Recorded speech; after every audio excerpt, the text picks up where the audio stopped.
மட்டனை நல்லா வேக வச்சுக்கணும். இதை மிக்ஸி ஜாரில் 2 அடி அடிச்சுக்காங்க. அடிச்சுட்டு அதுக்கு தேவையான பொருள் பொட்டுக்கடலை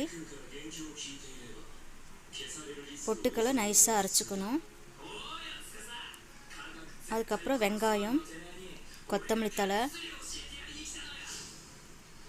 கருவேப்பிலை, பச்சை மிளகாய், பொட்டுக்கடலை நம்ம அரைச்ச பொடி, மிளகாத்தூள், சோம்பு, இஞ்சி பூண்டு விழுது 1/2 டீஸ்பூன், உப்பு 1/2 டீஸ்பூன், முட்டையை 1 முட்டை உடச்சி ஊற்றிக்கலாம். அது மஞ்சக்கரு எடுத்துடலாம். இப்போ பிசைஞ்சிட்டு நம்ம உருட்டி வச்சிடலாம். எண்ணெய் காஞ்சிச்சு, பொரிச்சு எடுத்துடலாம்.